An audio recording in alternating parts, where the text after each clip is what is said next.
¿Qué tal? Dios les bendiga. Me da muchísimo gusto estar una vez más con ustedes a través de este medio de comunicación. Y bueno, pues vamos a exponer como siempre la palabra de Dios. Vamos a iniciar una serie muy bonita en relación a nuestro Señor Jesucristo. Esta lección se denomina Jesús fuera de serie número 1, la parte número 1. Así que vamos a darle gracias a Dios por esta serie, por estos estudios que espero sean de gran bendición para usted como lo han sido para mí. Padre, en este momento te damos toda la gloria, toda la honra y toda la alabanza. Estamos pidiendo una unción sobrenatural de tu Espíritu Santo para poder comprender, para poder exponer tu palabra, Señor, para poder adquirir sabiduría y limpieza para nuestros corazones. Esto lo pedimos en el nombre de Jesús, Señor. Revela tu palabra en nuestras vidas. Gracias, Padre Jesús, porque por tus méritos nos acercamos confiadamente hasta el trono de la gracia del Padre. Gracias, Espíritu Santo. Amén y amén. Bueno, vamos a iniciar con esta clase, Jesús fuera de serie número 1. Aquí vamos a hablar de Jesús de una manera muy importante. Vamos a tener otra tarea.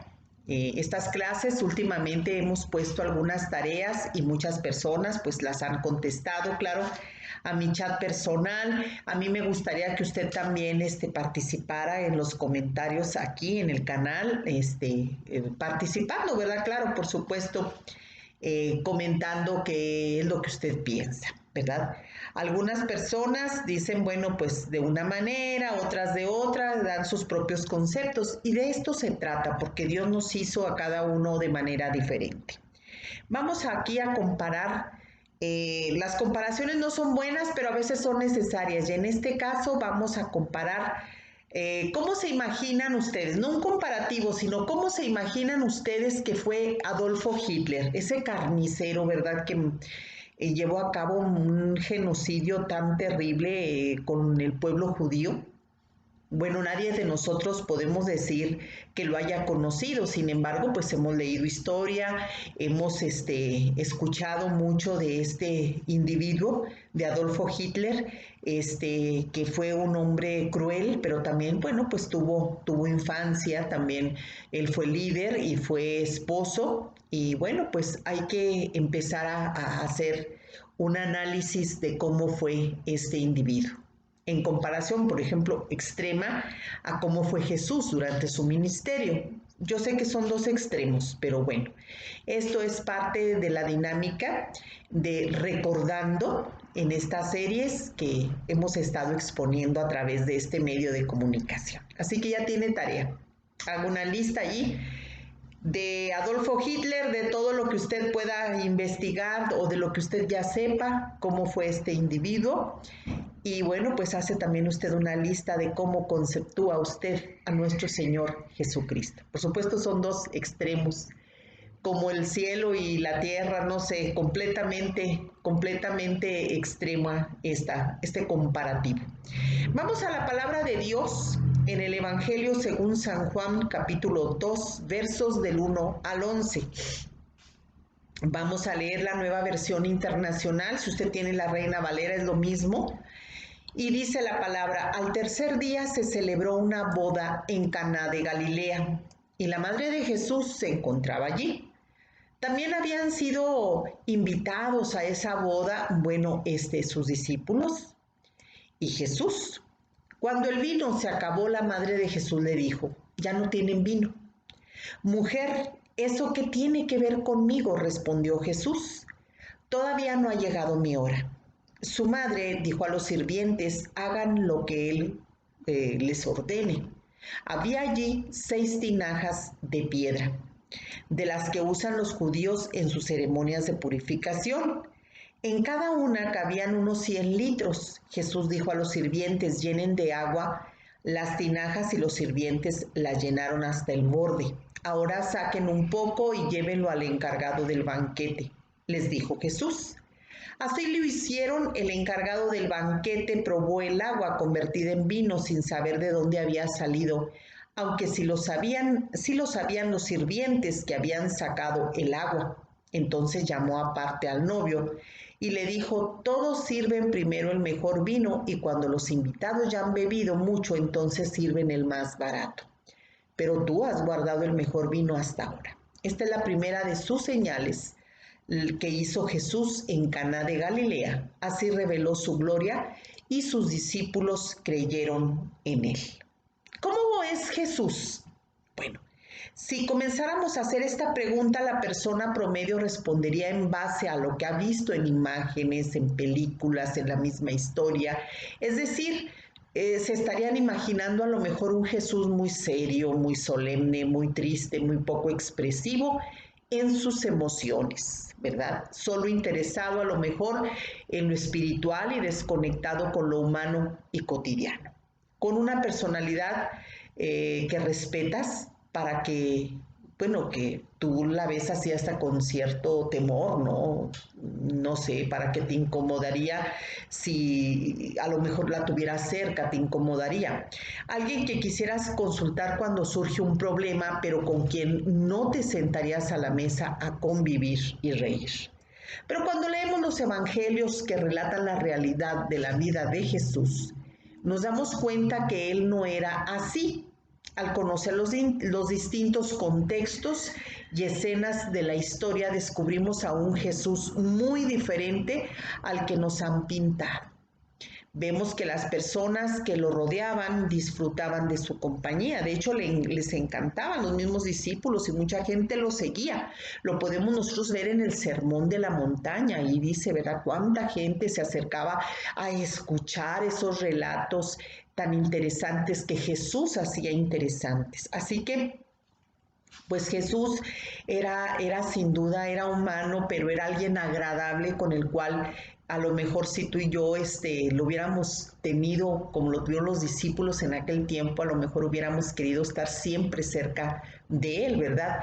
La gente común pues era feliz siguiéndolo, saturaban los lugares. Hay que recordar también aquel evento cuando los amigos de aquel hombre paralítico lo tuvieron que meter para que Jesús hiciera un milagro, lo tuvieron que meter por el techo de la casa donde Jesús estaba, de tanta gente aglomerada que estaba. O sea, a la gente le gustaba seguirlo. Los únicos que se incomodaban eran los religiosos del tiempo de Jesús, porque Jesús no encajaba en el concepto que ellos tenían de santidad. Y bueno, hoy en día el concepto religioso del mundo ha disminuido la realidad de cómo fue y cómo sigue siendo Jesús, ¿verdad? Hay una escritora que ha expresado lo siguiente, dice: le hemos quitado las garras al león de Judá para convertirlo en un gato doméstico para las abuelitas. Aprendamos hoy en este día, ¿verdad?, de Jesús con una nueva y fresca perspectiva al tiempo que leemos de su historia que ya conocemos. Mucha gente tiene conceptos extremos de Dios, así como le dije yo recordando al inicio de esta clase que usted hiciera un comparativo, ¿verdad?, de cómo era Adolfo Hitler y cómo es Jesús, a ver qué conceptos tiene usted, porque todavía hay mucha gente que dice, se imagina a Dios como un viejito así muy tierno, muy dulce, porque se nos ha enseñado que Jesús es amor. Y es verdad, Jesús es amor, ¿verdad? Dios es amor. Eso no nos queda ni siquiera la menor duda. La gente así se ha imaginado como un viejito tierno, un abuelito dulce que te perdona todo, como los abuelitos, hay abuelitos que todo le festejan a los nietos y a veces van en contra de la autoridad de los padres. Entonces Dios no es así. Es amor, pero también, ojo, es disciplina. También mucha gente ve a Dios como un juez severo, como un policía que está nada más pendiente de lo que tú y yo hacemos. No podemos hacer nada porque ya está con la macana listo, ¿no? O con el castigo listo para ver qué es lo que hiciste. Entonces, no es así como nosotros hemos concebido a Dios. Dios Dios es amor, es disciplina, es orden, es justicia, porque su trono es la justicia. Entonces, Dios no es como nosotros lo tenemos concebido. Me explico, o sea, la Biblia te habla bien claro cómo es nuestro Dios. Y lo podemos ver, ¿verdad? En cada relato, en cada porción de la palabra de Dios, cómo Dios es un Dios de orden y de disciplina, ¿verdad? La prueba grande que tenemos es en el Éxodo, ¿verdad? Cuando saca al pueblo de Israel y el pueblo de Israel traía un completo desorden, vivía en una anarquía porque eran esclavos. Ellos no tenían conciencia de la autoridad porque ellos pues los maltrataban, no era nada ahí en ese país. Sin embargo, cuando Dios decide rescatarlos y que los pasa por el desierto, les fue enseñando una serie de cosas que pues no lo aceptaron, la mayoría, ¿verdad? Por eso muchos quedaron en el desierto. Entonces Dios es un Dios de orden, por eso cuando tú y yo lo hemos recibido como nuestro único y suficiente Salvador, nosotras tenemos, hombres y mujeres, tenemos que estar bien conscientes de que Dios nos ama tanto que no nos deja exactamente como nos conoce. Tiene que haber un proceso de cambio. Entonces mucha gente hoy, como en aquel tiempo, los religiosos creen que por el hecho de llevar a cabo ciertos ritos, bueno, ya con eso tú puedes agradar a Dios. Muy diferente de la relación que tú puedas tener con Jesús. O sea, la mayoría de las personas creen que bueno, ¿verdad? Que puedes ir a la iglesia, que puedes estar leyendo la Biblia, que puedes estar, porque de hecho así debe de ser, de estar orando, de poner en práctica todo lo que aprendemos en la palabra de Dios, enseñarnos a perdonar, a ayudar al prójimo, etcétera, etcétera, como los dos mandamientos principales. Amarás a tu Dios por sobre todas las cosas y también a tu prójimo como a ti mismo. Son dos de los mandamientos principales. Entonces, claro que tenemos que ir aprendiendo, ¿verdad? Bueno, yo me voy a dar a la tarea de comentarte un poco antes de entrar de lleno, ¿verdad? Con lo que Jesús actuó también como humano, no nada más vino a demostrarnos que es Dios, sino que también fue humano. Entonces él fue a esa boda invitado, él no fue a hacer señales o milagros, sino que él fue a divertirse. Pero ahorita vamos a hacer un poco de espacio para comentar algo importante sobre este pasaje. Las bodas de Caná, como así se le conoce en el Evangelio según San Juan, allí nosotros podemos ver, ¿verdad? En este pasaje que fue el primer encuentro que Jesús tuvo con Natanael y la promesa que le hizo, cosas mayores que estas verás, cuando lo dice en el Evangelio según San Juan, capítulo 1, verso 50. Allí nos encontramos que Jesús está con sus discípulos en Caná de Galilea, precisamente en la ciudad de Natanael, ¿verdad? Se hicieron unas bodas en Caná de Galilea. El motivo por el cual Jesús fue a Caná de Galilea tenía que ver con la asistencia a una boda. En este punto, bueno, pues podemos ver con curiosidad que él fue invitado, ¿verdad? Junto con su familia, sus discípulos. Era una fiesta. Todos fueron invitados. Algunos de los detalles acerca de esta boda que leímos es que juntamente con Jesús, repito, asistieron sus discípulos. Te digo, le gustaba rodearse de la gente y la gente pues lo seguía. Sus discípulos, pues ya lo sabes.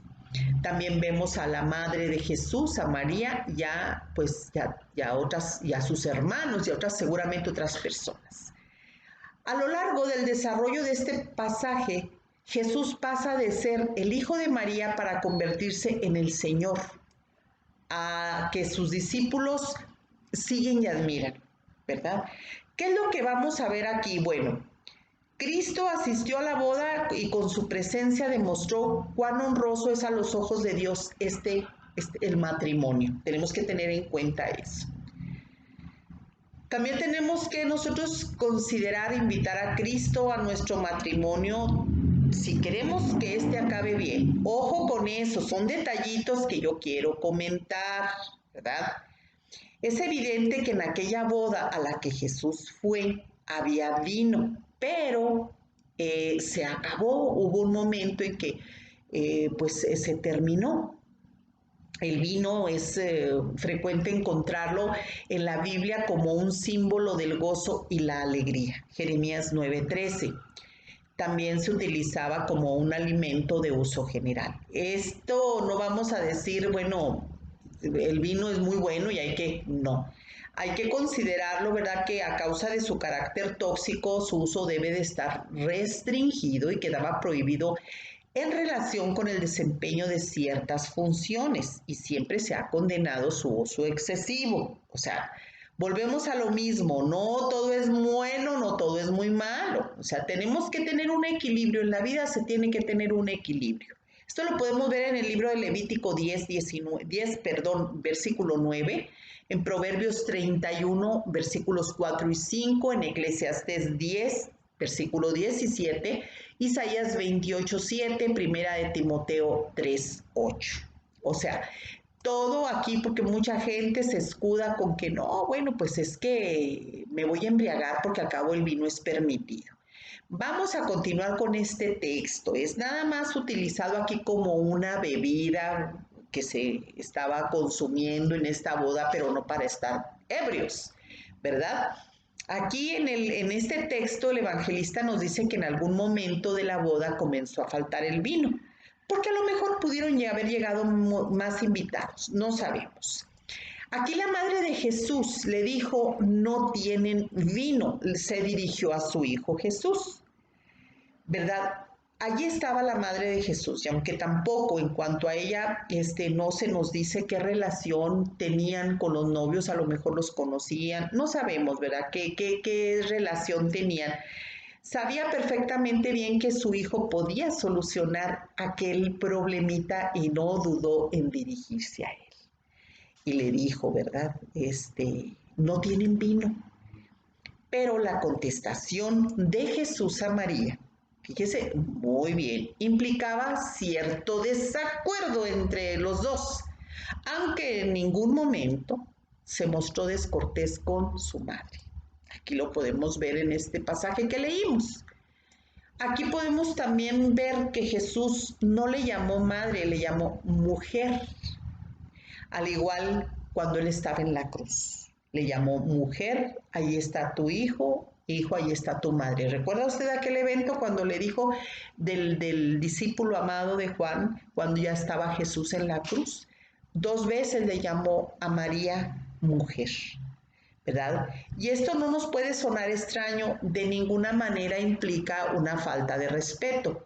De hecho, como le repito, fue la misma expresión que utilizó en el capítulo 19 de Juan 26. En realidad, ¿qué pasó con esto? Lo que Jesús quería enseñar a su mamá es que había llegado el momento en que ella debía, aquí, ojo para todas las mamás, debía dejar de pensar en él como si únicamente fuera su hijo. Y tenía que comenzar a considerarlo ante todo como su Señor. Aquí tenemos que entender muy bien eso, ¿verdad? Es curioso en que este hecho en algunas iglesias, como la católica, ¿verdad?, deducen la intersección de celestial de María. No. Aquí Jesús dejó muy claro, ¿verdad? Dejó a un lado su concepto de madre para que ella misma lo viera como Señor. Pues sí, mi hora no ha llegado, o sea, todavía no estaba él cumpliendo lo que el Padre le había mandado hacer, por el cual nació, ¿verdad? Así que tenemos que entender que María ya después pues agarró, como luego dicen, la onda, ¿verdad? Le dijo Jesús, aún no ha venido mi hora. ¿A qué hora se refería el Señor? Bueno, aquí significaba la hora de la manifestación pública de su condición mesiánica. O sea, a eso se estaba refiriendo, ¿verdad? Jesús finalmente hizo caso a lo que su mamá le sugirió. A discreción, claro, lo hizo. le dijo, y María agarró la onda luego de que Jesús le dijo, ¿verdad? Mi hora no ha llegado, y ella entendió, porque pues, si hay alguien que sabía que el nacimiento de Jesús, su hijo, había sido por obra del Espíritu Santo, pues era ella. Por eso María tomó la actitud correcta ante la censura que le dirigió el Señor. Se abstuvo de discutir, reconoció el derecho de Jesús como Mesías y de su independencia, y le dijo, hagan todo lo que él les diga. O sea, ya dijo, hasta un lado me hago, ¿verdad? Ella dijo, hagan todo lo que él les diga. Aquí dice este pasaje bíblico que había 6 tinajas de piedra para agua, conforme al rito de la purificación de los judíos, ¿verdad? Que sí lo acabamos de leer. Muy bien. Esto significa, Jesús tuvo mucha controversia con los judíos, sobre todo con los religiosos. Si recuerda usted, siempre andaban procurando hallarlo en algo mal para estarlo atacando, porque la purificación era uno de los puntos principales de la santidad judía.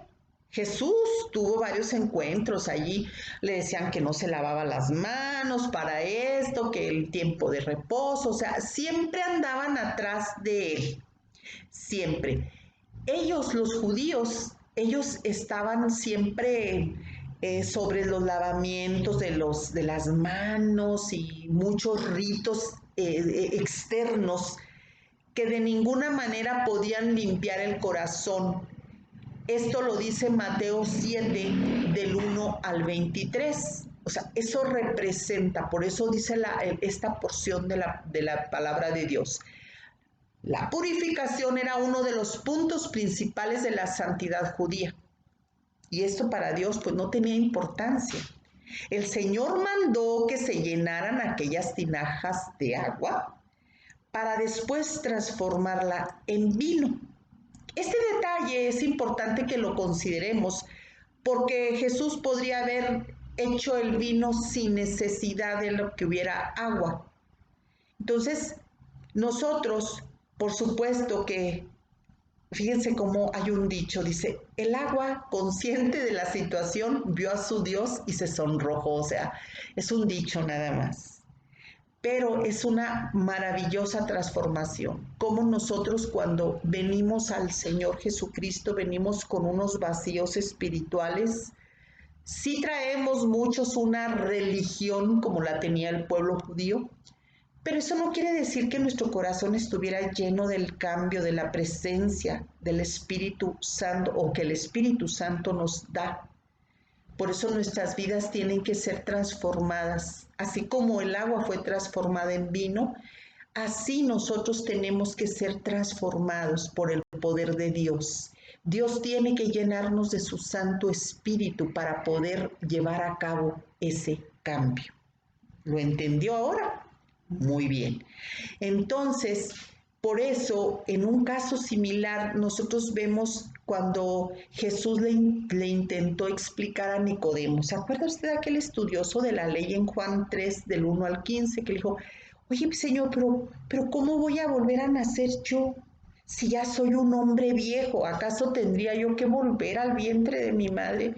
No se trataba de ese nacimiento, como no se trata de nacimientos, cómo iba a volver un hombre viejo al vientre de su madre, claro que no. Espiritualmente Jesús nos transforma, nos hace nuevas criaturas. Entonces, espero que sí estemos entendiendo que tiene un contenido muy profundo este pasaje de la palabra de Dios.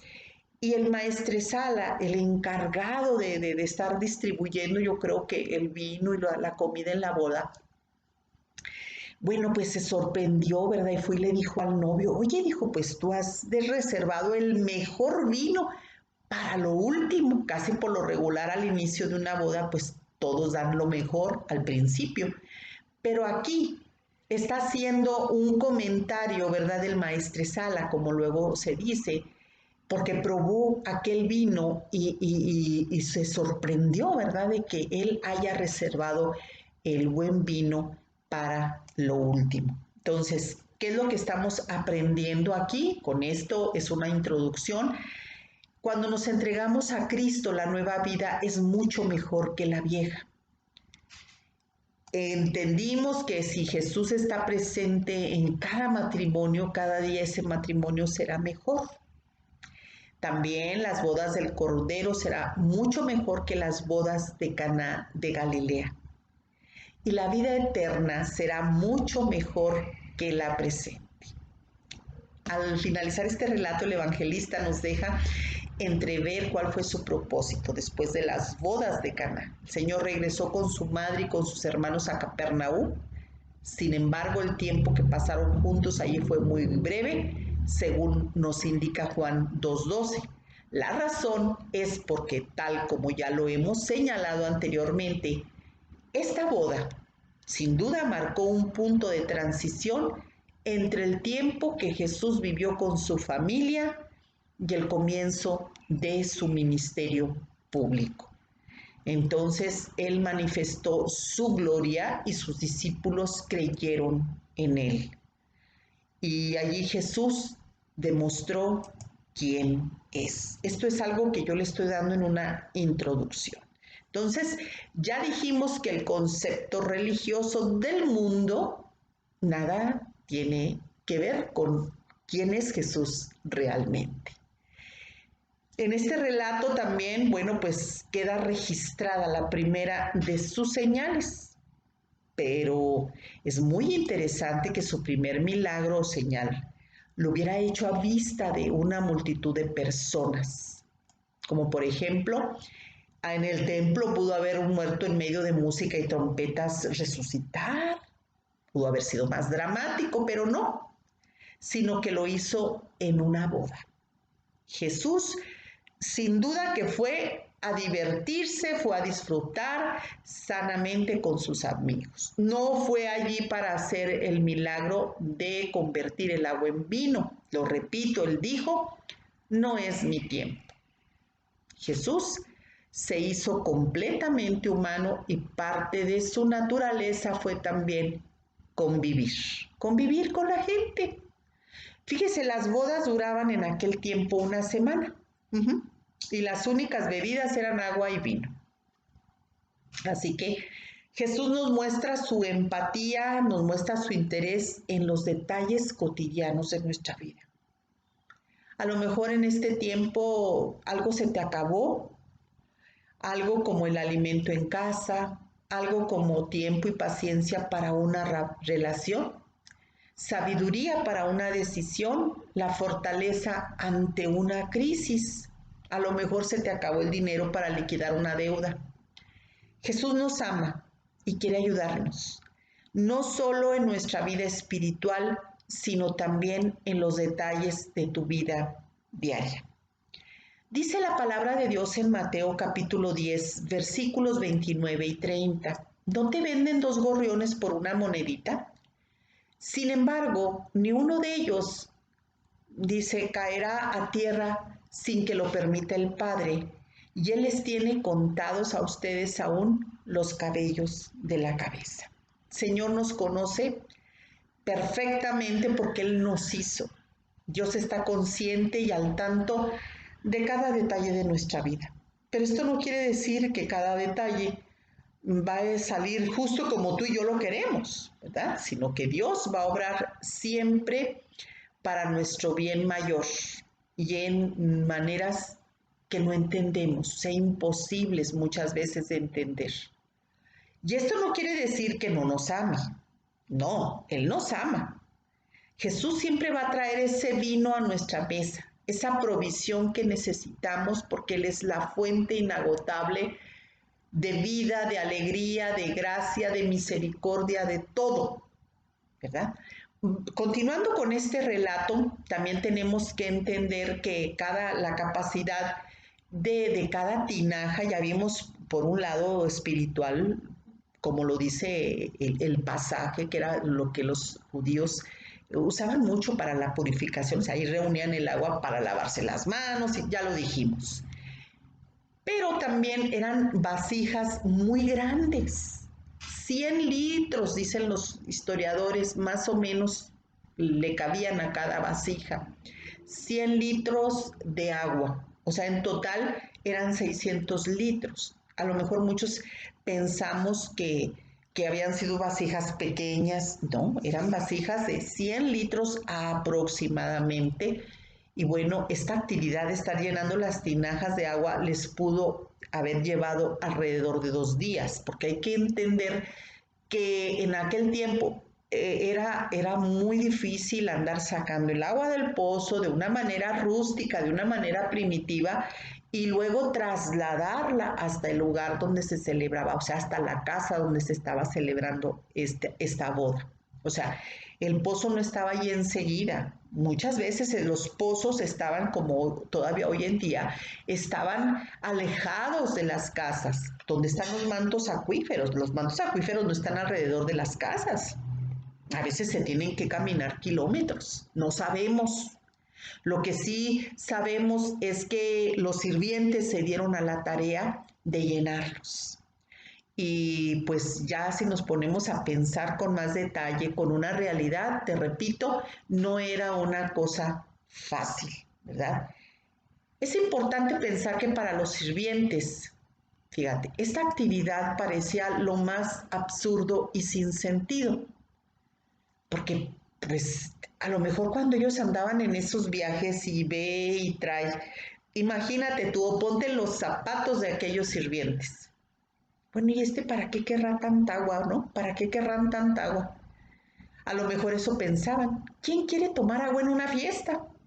Lo que no sabían es que con su obediencia y persistencia serían participantes directos en el primer milagro del Hijo de Dios mismo. Así que hoy en día nosotros queremos recibir todo de una manera como nuestra vida moderna nos lo ofrece, express, todo rápido, soy impaciente, todo lo quiero pronto. Sin embargo, la palabra de Dios nos enseña lo contrario. Sigamos cargando nuestras cubetas pesadas, sigamos obedeciendo, arando y caminando, porque nunca sabemos lo que Jesús está preparando para ti, para mí. Una vez más hay que recordar que el Kairos, el tiempo de Dios, no es el nuestro. Él es eterno. Él es eterno, para Él no existe el tiempo, para ti, para mí, sí. Nosotros nos manejamos con el cronos, los minutos, los segundos, las horas, los días, los meses, los años, los lustros, los siglos, etcétera, etcétera. Nosotros sí, Dios no. La palabra del Señor nos dice que 1000 años son como el día de ayer que pasó para Dios. Y a lo mejor ni como el día, a lo mejor es en un abrir y cerrar de ojos. Porque para Dios, a Dios no lo regula el tiempo. Y muchas veces tú y yo a veces decimos, bueno, ¿yo para qué estoy haciendo todo esto si no veo que he progresado? A veces podemos pensar, ¿de qué me sirve estar sirviendo a Dios o de estar consagrándome a Dios? Porque somos humanos, podemos llegar a pensar así, claro que sí. Pero tú no sabes qué es lo que Dios, lo que Jesús está preparando para ti. Por eso te dije, ponte en los zapatos de aquellos sirvientes. Ellos tenían que obedecer. Vayan y traigan el agua y vacíenla en las tinajas. Ay, ¿te imaginas? Han de haber dicho, válgame Dios, pero si es un trabajar, no sabemos qué tan distantes estaban, qué tan distante estaba el pozo, no sabemos, la Biblia no lo registra, pero sí registra el primer milagro que Dios hizo, ¿verdad? El primer milagro que el Hijo de Dios vino a demostrar esa señal de su poder, de su gloria. No nos cansemos, dice la palabra, de hacer el bien, porque en su debido tiempo cosecharemos si no nos damos por vencidos.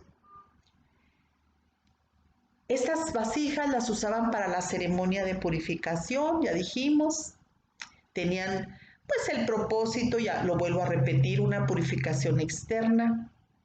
Pero al convertir Jesús el agua en vino, no solo estaba rescatando una boda, sino que representaba una señal que apuntaba hacia un nuevo pacto, lo cual expresó Jesús mismo en su última cena con sus discípulos. Esta copa es el nuevo pacto en mi sangre, Lucas 22:20. Al beber su sangre, es decir, al creer en su sacrificio, estaba asegurando un rescate a todo el que lo reciba. Es tan importante que tú y yo entendamos que el único que nos viene a dar esa llenura con su Espíritu Santo, ese cambio que tú y yo necesitamos, esa oportunidad de pasar con Él una eternidad, eso el único que lo puede lograr en nuestras vidas es el Hijo de Dios, es Jesucristo. Ese nuevo pacto del cual tú y yo ya somos parte, no estaba enfocado en una pureza nada más en lo externo. Lo más importante para Dios es una transformación interna, donde Jesús, al derramar su propia sangre, nos limpiaría. No de manera externa, o sea, como los judíos decían, no se lava las manos para hacer esto y para hacer aquello, sino de manera interna, nuestro corazón. Nuestro corazón que representa no el órgano al que le dan infartos, etcétera, no. El corazón que espiritualmente representa nuestra alma, el asiento de las emociones, de las pasiones, lo que tú y yo verdaderamente somos. Este cuerpo es nada más un vestido en el cual nos paseamos en este mundo. En Hebreos capítulo 9, versos 13 y 14 dice en la Nueva Versión Internacional: la sangre de machos cabríos y de toros y las cenizas de una novilla rociadas sobre personas impuras lo santificaban. En aquellos tiempos, los tiempos de la ley, lo santificaban de modo que quedaban limpios por fuera. Por eso volvían otra vez a incurrir en el pecado. Si esto era así, cuánto más la sangre de Cristo Jesús, quien por medio del Espíritu eterno se ofreció sin mancha a Dios, purificará nuestra conciencia de las obras que conducen a la muerte, a fin de que sirvamos al Dios viviente. Hay que recordar, el pago del pecado es muerte. Puede ser muerte física, pero también muerte espiritual. No somos aceptados, llamados por Dios por lo que hacemos, sino por lo que Él hizo a nuestro favor. Su obra en nosotros nos impulsa a servirle, no para pagar por su regalo, sino por amor y agradecimiento. Desde su primer señal, Jesús lo estaba dejando muy claro. Un detalle más de este relato tan hermoso: cuando el encargado de la boda probó el agua convertida en vino, otra vez te lo digo. ¿Te acuerdas que hace unos momentos yo te lo comenté de que dijo, el mejor vino quedó reservado para lo último? Ya cuando estaban más alegres y relajados, se servía lo más barato. Sin embargo, Dios dejó el mejor vino para el final. Jesús guarda lo mejor para el final. Aún tiene cosas mejores y mayores para nosotros. ¿Puede alguien poner allí en sus comentarios acerca del concepto o imagen que tú tenías de Jesús antes de conocerlo, antes de caminar con Él, antes de aceptarlo como tu único y suficiente Salvador? ¿Qué faceta de Jesús es la que más te ha cautivado? Fíjate que yo te quiero comentar algo. Yo tenía el concepto de Jesús, pues, por su santidad como un Dios, aun y cuando se me decía, ¿verdad?, de que Él era el medio por el cual podíamos y podemos estar, ¿verdad?, delante del Padre. Pues como que no me caía el 20, ¿verdad? Yo decía, ay Dios, pero yo no soy digna de que Jesús esté en mi corazón, de que esté en mi vida. Así yo tenía, porque pues de hecho sí es una imagen de santidad, de purificación, lo máximo, porque Él sí es perfecto. Lo que me ha cautivado más de Jesús es es su amor incondicional, cómo te perdona, cómo te va transformando. A mí me conmueve, eso es lo que me ha cautivado. A mí me conmueve de cómo me perdonó, cómo me transformó. Y eso es lo que me tiene a mí maravillada. Yo sé que cada día Él está haciendo cosas diferentes en mí. Y nunca voy a ser perfecta, ¿verdad? Al contrario, Él pone muchas cosas a veces que tú y yo vivamos, pero para sacar aquello que todavía nos estorba. A veces las situaciones difíciles, los eventos difíciles, las palabras que alguien te pueda dar difíciles, son para sacar de ti todavía aquellas cosas oscuras que están y que no han sido cambiadas. Dios tiene que permitirlo para que tú veas que todavía hay muchas cosas que tienen que ser transformadas. Por eso Jesús no es una religión. Jesús es una relación. Es una relación. Es amor, es una comunión.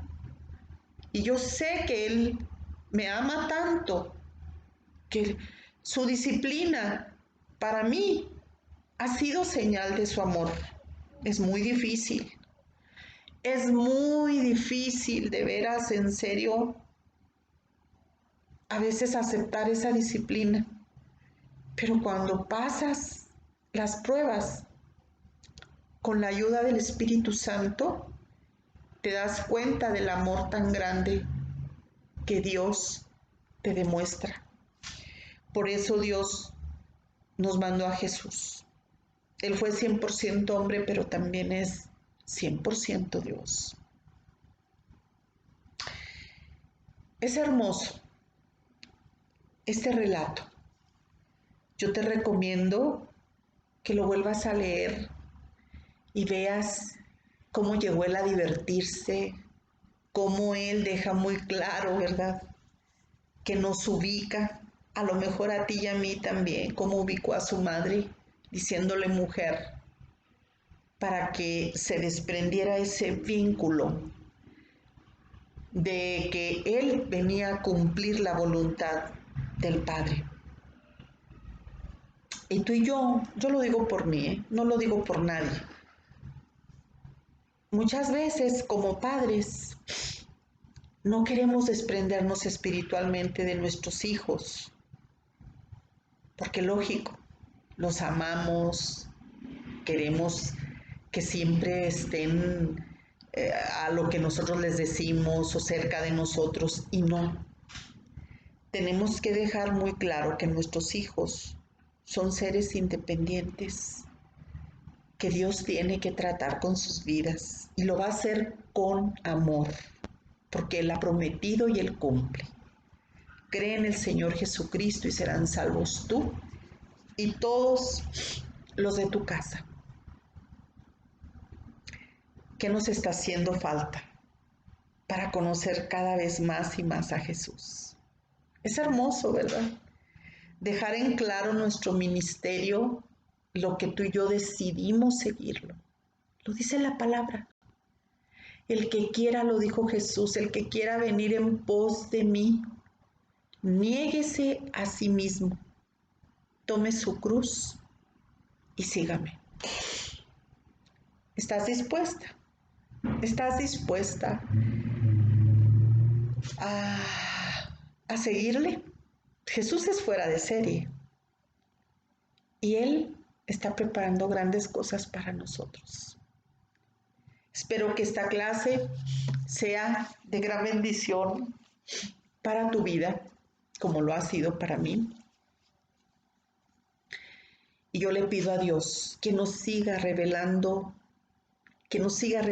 la persona de Jesús en nuestras vidas, que nos siga transformando a imagen y semejanza de su Hijo perfecto, de su Hijo amado. Yo pido que el Espíritu Santo en este momento esté dentro de tu corazón, dentro de mi corazón, y siga haciendo esos cambios, esa llenura que necesitamos. Nuestro corazón es como un desierto que necesita el agua del Espíritu Santo, pero necesitamos ser transformados como el agua al vino. Tenemos que tener una transformación porque con esta naturaleza de pecado no podremos estar delante de un Dios que es santo y es perfecto. Tenemos que anhelar esos cambios. Yo espero que tú le pidas al Espíritu Santo con todo tu corazón que te ayude, que te dirija, como lo está haciendo cada vez más y más conmigo. Dirígenos, Señor, a lo que tú tienes preparado para mí, grandes y maravillosas cosas. Yo declaro en el nombre de Jesús, nuestro Señor y Salvador, que esos deseos de tu corazón sean concedidos, esa necesidad sea llena en este momento, la necesidad que sea, ya sea espiritual, ya sea física, sea de enfermedad, sea de provisión, de lo que tú tengas necesidad para personas que están viviendo a lo mejor momentos de depresión, que la llenura del Espíritu Santo te traiga ese gozo como el vino trae gozo, pero un gozo espiritual, un gozo que proviene del Padre. Señor, gracias por tu santa y bendita palabra. Gracias, Espíritu Santo, porque tú te haces rema en nuestros corazones. Traes la revelación a nuestros corazones. Gracias, Señor Jesús, por este tiempo. Te agradezco y envía las peticiones de oración. Las personas que me conocen, que son parte del grupo Conexión, por favor, vía WhatsApp, a mi WhatsApp, necesidades de oración. Las personas que están viendo esta clase en este medio pueden poner aquí en los comentarios sus necesidades de oración para orar. Dios les bendiga y muchísimas gracias por estar este tiempo escuchando de la palabra de Dios.